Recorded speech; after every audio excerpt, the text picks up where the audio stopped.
الحمد لله رب العالمين والصلاة والسلام على سيد الأنبياء والمرسلين وعلى آله وأصحابه أجمعين. أما بعد، وقال الله تعالى في القرآن المجيد: فأعوذ بالله من الشيطان الرجيم، بسم الله الرحمن الرحيم. واذكر في الكتاب إبراهيم إنه كان صديقا نبيا. آمنت بالله صدق الله العلي العظيم. وقال الله تعالى في شأن حبيبه الكريم: إن الله وملائكته يصلون على النبي يا أيها الذين آمنوا صلوا عليه وسلموا تسليما. اللهم صل على سيدنا ومولانا محمد معادن الجود والكرم وعلى آله وبارك وسلم. صلاة وسلاما عليك يا رسول الله صلى الله تعالى عليه وآله وصحبه وسلم. اما بعد، ہر تعریف اور بڑائی صرف اللہ تعالی کے لیے ہے جو سارے جہان کا مالک ہے، مقدار ہے، اور جو سارے جہان کا پالنہار ہے. میں اس بات کی گواہی دیتا ہوں کہ اللہ تعالی کے سوا کوئی عبادت کے لائق نہیں. وہ ایک ہے، اس کا کوئی ساتھی اور شریک نہیں. اور میں اس بات کی بھی گواہی دیتا ہوں کہ آپ کے ہمارے پیارے آقا اور مولا حضور پر نور رحمت کونین حضرت سیدنا محمد مصطفیٰ احمدی مجتبیٰ صلی اللہ تعالی علیہ وآلہ وصحبہ وسلم اللہ تعالی کے آخری رسول اور اس کے برگزیدہ بندے ہیں.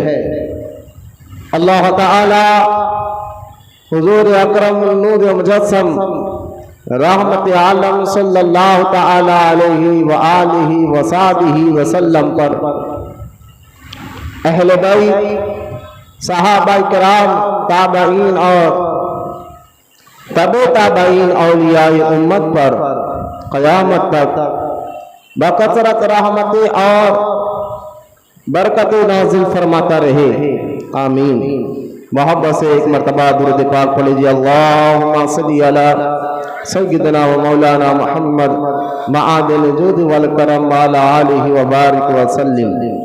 صلاۃ و سلام علیک یا رسول اللہ صلی اللہ تعالی علیہ وآلہ وصحبہ وسلم.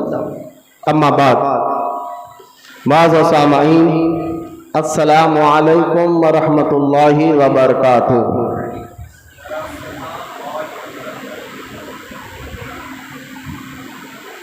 جیسا کہ آپ جانتے ہیں کہ ہمیشہ سے یہ طریقہ رہا کہ جب بھی میں بیان شروع کرتا ہوں اس سے پہلے درود پاک کی اہمیت اور اس کی فضیلت ضرور بیان کرتا ہوں، کیونکہ درود پاک پڑھنے سے بہت سے فضائل اور برکتیں، یہ سمجھے کہ بہت سی برکتیں اللہ تعالیٰ درود پڑھنے والوں پر نازل فرماتا ہے، رحمتیں نازل فرماتا ہے، مشکلوں کو آسان فرماتا ہے، درود پڑھنے والوں کی تکلیفوں کو دور فرماتا ہے. یقیناً میں اکثر اس لیے کہتا ہوں کہ آپ اپنے ذکر کی طرح خاص ذکر میں درود پاک کو ضرور رکھا کریں، خاص طور پر اس لیے کہ درود پاک کے بے شمار فضائل